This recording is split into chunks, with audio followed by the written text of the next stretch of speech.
do a video real quick on the information I'm going to read to you is from Bulfinch's Mythology. And what I'm going to read to you is a section about the stars. It's interesting that, you know, they make all these movies about Hercules and about, like, I can't remember all of their names, like, Ulysses, I think is his name, and like the Odyssey would be one of the movies, Clash of the Titans, and a lot of people don't realize that there was just observations made about astrology, and there was poets who wrote on those subjects of what they observed when they watched the stars. So they would give them names. They might name, you know, you've heard of Orion, and so that would be the same as saying Hercules, or from the biblical standpoint, we say that that's like an imposter because that's Christ with his foot on the serpent's head, and a lot of people don't understand that there is actually a language in the stars, and that poets actually made those observations, or astronomers and astrologers made those observations, and they just gave names to those particular constellations or even individual stars. So I wanted to read this to you. It says, Orion was the son of Neptune. He was a handsome giant and a mighty hunter. His father gave him the power of wading through the depths of the sea, or as others say, of walking on its surface. Orion loved Merope, the daughter of Enopion, king of Chios, and sought her in marriage. He cleared the island of wild beasts and brought the spoils of the chase as presents to his beloved. But as Enopion constantly deferred his consent, Orion attempted to gain possession of the maiden by violence. Her father, incensed at this conduct, having made Orion drunk, deprived him of his sight and cast him out on the seashore.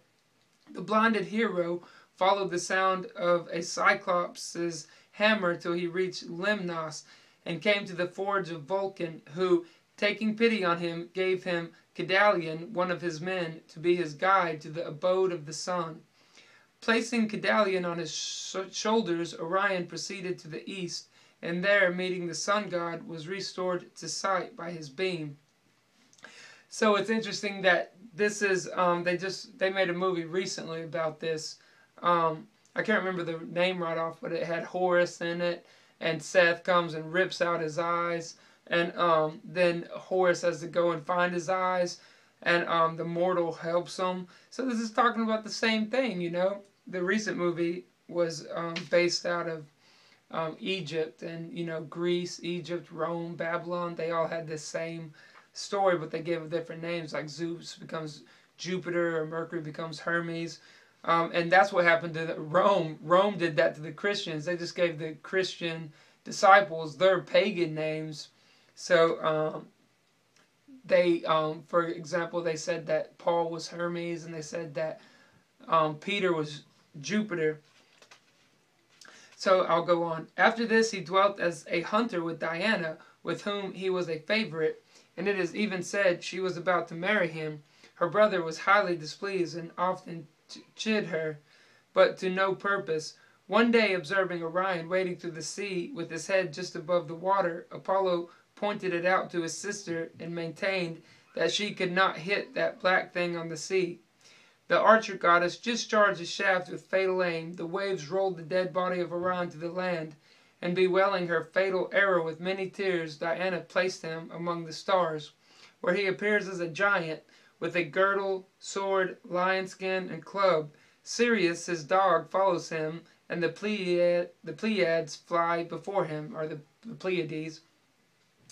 The Pleiades were daughters of Atlas and nymphs of Diana's train. One say Orion saw them and became enamored and pursued them.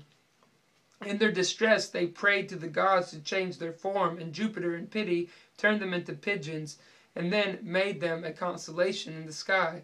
Though their number was 7, only 6 stars are visible, for Electra, one of them, it is said, left her place that she might not behold the ruin of Troy, for that city was founded by her son Dardanus. The sight had been such an effect on her sisters that they have looked pale ever since.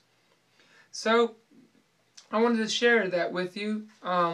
People have been observing the stars for thousands of years, and there is certainly much to say in the Bible about the stars, and I think that if you did some research, you would come to understand that that there is a message in the stars, and the Bible says that the message of the stars is that they proclaim Christ, and they talk about Christ and the story of redemption with like for example, the Sphinx was the combination of the lion and Virgo, and that is how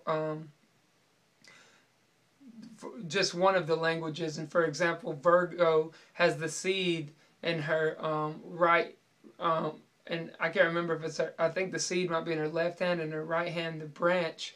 So the seed is Christ and the branch is Christ, and it talks about that in the Bible as well. So I just wanted to share these things with you, and I hope that you find them as interesting as I do, and I'll try to continue more on this as well, so if God wills.